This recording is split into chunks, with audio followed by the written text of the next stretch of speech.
Ütlesid, et annetad pool oma võidurahast nüüd ära. Mis sa teise poolega teed? Teise poolega lähme perega reisile. Kuhu? Ei ole paigas veel, nii täpselt me ei otsustanud. Saaremaale näiteks? 5 kiloga Saaremaale või not, see päris mitu kuud istuks sealt spaas kuskil. Natukene kaugemale ikka.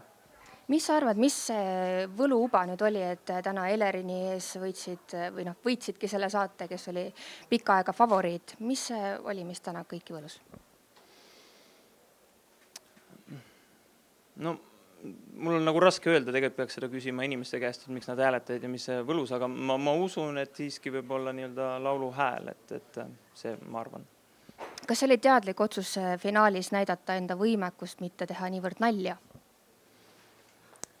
Eks ta kipub praktiliselt kõigil niimoodi olema, et see on nagu see hetk, kus jah, näitad, esiteks on sul võimalus ise valida, keda sa teed ja siis ka eelnevatel aastatel vaadates siis on alati ikkagi nii-öelda võitja näidanud oma võimekust. Milline on sul lemmik etteaste, mis sa oled selle saate jooksul teinud? No ma ei saa öelda mitte midagi muud kui tänane. Kas see on tingitud publikust või arvad, et tuli täna kõige paremini välja? Tuli tegelikult ikkagi, alati ma saan vinguda enda üle, aga tuli tegelikult ikkagi väga hästi välja ka. Et see, mis ma nagu lootsin, praktiliselt sellega ma ka hakkama sain. Päris mitu aastat tagasi osalesid saates nimega Eesti Talent ja seal ei õnnestunud sul võita ja jäid ilma €1,2 miljonist vist või kroonist vist oli hästi suur summa, ma tean. Aga mis sa arvad, mis on sinu juures muutunud selle aja jooksul? Miks sul täna õnnestus talendisaade võita, aga tol korral ei õnnestunud?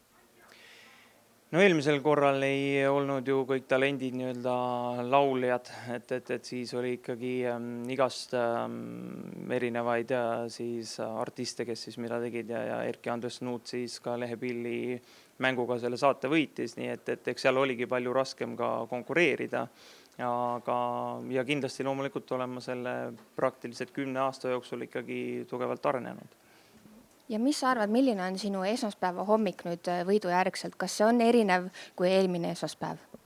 Ei ole, äratan lapsed ülesse, saadan kooli ja naine läheb väiksema lapsega lasteaeda, et kõik on, ma arvan, tavapärane. Ja sul ei lubata isegi mitte võidu puhul nüüd natuke kauem magada esmaspäeva hommikul? Ma arvan, et ma ei tahagi magada, see ärevus vaevalt, et nii ruttu kaob, et ma loodan, et ma saan üldse öösse magada. Ja kas sa lastele laulad täna öösel sama laulu, mis sa laulsid meile siin laval unelauluks? Kui ma koju jõuan, siis ma loodan, et nad tegelikult juba magavad. Ei vaatagi isa telekast või mis asja? Nad on ära vaadanud ja nüüd ikkagi nii-öelda vanaema ehk siis minu ema kupatanud voodis, et homme on vaja ikkagi kooli minna.